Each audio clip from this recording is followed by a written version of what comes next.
19th of March 2017, Dan here from Essex, United Kingdom. So some good working weather today. It's about 12 to 15 degrees C, which is great for this time of year. Bit breezy, but I don't mind that. And what I've done today is constructed a raised bed and done a temporary repair on a fence post which had rotted off at the bottom, and the fence was flapping around.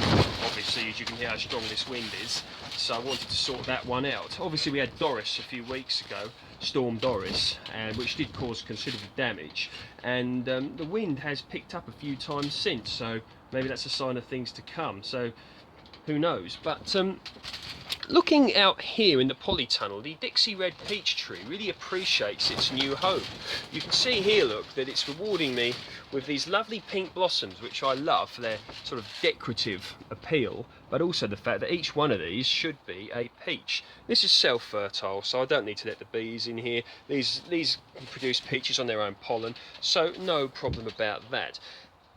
Trees and plants, they like to have sunlight early in the morning, and this part of the polytunnel where the tree is set gets a lot of sunshine first thing, so this tree is appreciating it.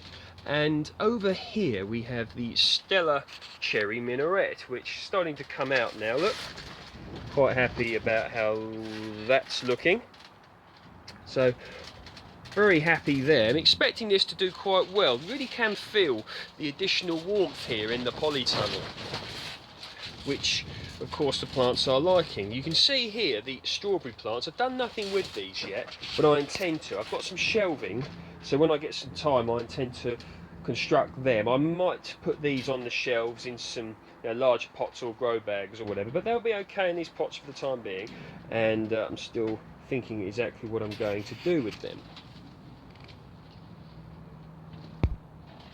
With regards to the seeds down here, not too much going on, but I'm not expecting that. Sprouts fill basket, you can see they're starting to come up.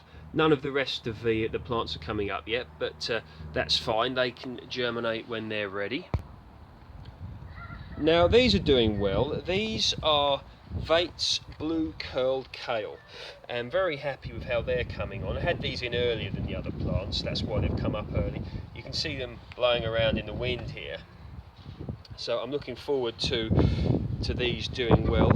I'll show you maybe where I'm going to put these later on. Okay, so the Concorde pear, look, is well advanced, doing very well. You can see here a lot of these are going to have little blossoms on. So hoping for a great crop of Concorde pears. I've spoken in previous videos about this tree. The Jubilee plum, recently set, appears to be liking its new location, starting to show early signs of leafing out. Not expecting any crop off of this one this year, of course, only a newly purchased tree. And this one over here, Worcester pearman apple, starting to, I like to call this tipping. The ends go a little bit fluffy before they start to show signs of leafing out. Now somebody gave me these, very kind.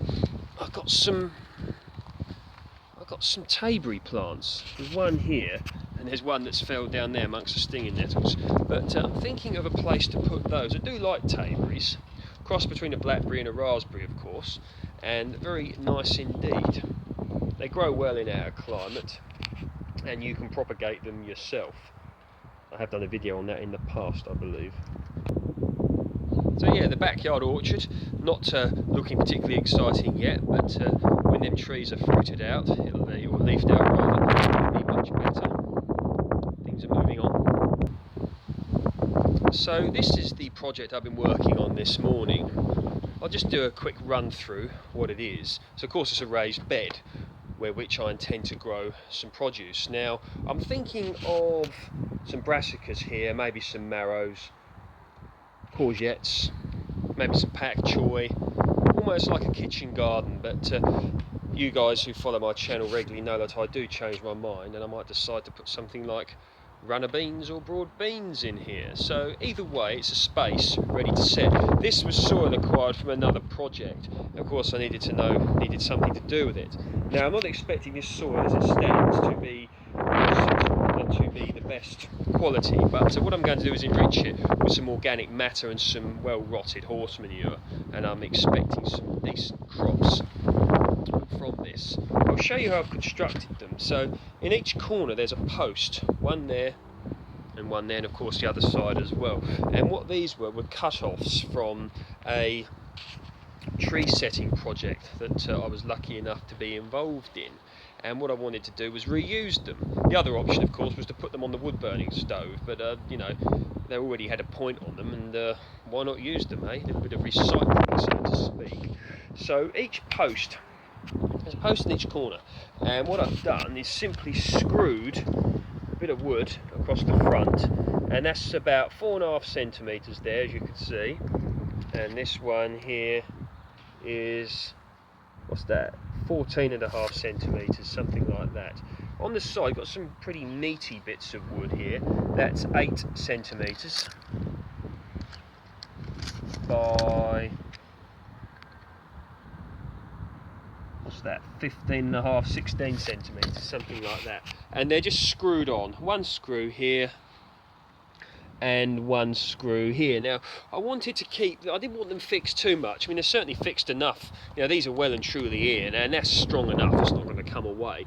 But in case I want to take it apart and move it, or in case I simply want to treat it with some wood preservative or something like that in order to stop it rotting, because of course it's very much a shame if you construct something and then it proceeds to rot. I mean, during the course of my work I regularly come across like fences, sheds, decking especially, which is you know, rotting away. I remember I read an article a few days ago, I think it was about Alan Tischmarch, who feel that wind, Alan Tischmarch, who I think he popularised decking, didn't he, in the 90s, you know, and he described it in his article as a way to cover quick patches of garden, because that's what the TV producers wanted in these makeovers, garden makeovers, to be done quickly. And of course, yeah, it did look good, but I was never a particular fan of decking, and I'm even less of a fan now when I see it you know, rotting away in people's gardens and people slipping on it. But some people like it, and that's fine. But either way, you know, it's nice to look after things. So that's the other corner here. Maybe check out that Alan Tischmarch article. Just put in Alan Tischmarch decking, and I'm sure you will get that article. So this is the other little thing I've been up to today, and you can see that this fence post here is rocking around a little bit. Now at the bottom down there, it's broken off like wooden fence posts do, or can do, due to the weather, etc., and things like that. So what I've done is simply, there's a post here, look, and a post here put in with a sledgehammer, just like the raised bed posts were put in with a sledgehammer, and they're screwed. Screw in there, look, screws there and screws here, and I did another one up the top here. Yeah, the primroses are looking very nice, aren't they? I do like primroses. Frost resistant, of course, at least here in this country. And here, this is a hellebore, and that's starting to grow considerably. It's putting out a little bit of growth already this year. I do like hellebores, and I believe they seed pretty well. I saw them in a garden the other day where somebody had obviously had some hellebores, but there was little hellebores everywhere, and I presume that was from where the seeds had scattered and the plants had proceeded to grow. So that can be a good thing, can't it? So I've just brought this round. I was a few years ago I purchased this fig.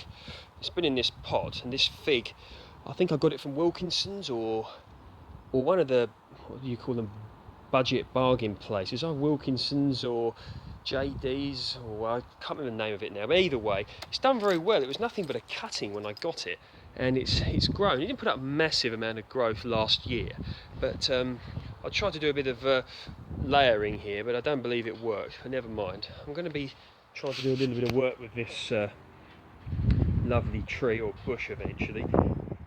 Figs like to have their roots restricted, otherwise you tend to get a big plant with no foliage and loads of foliage and not that much fruit.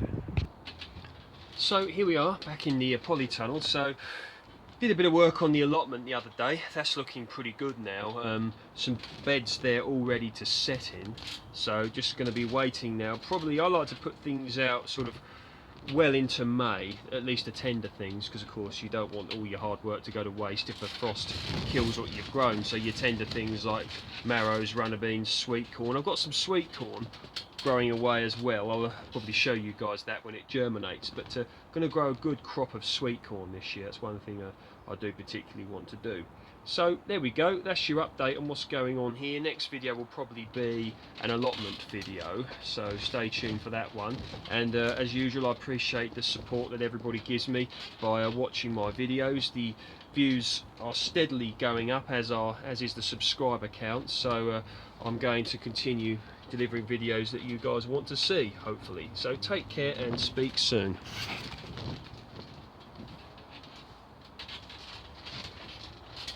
Very ornamental, aren't they?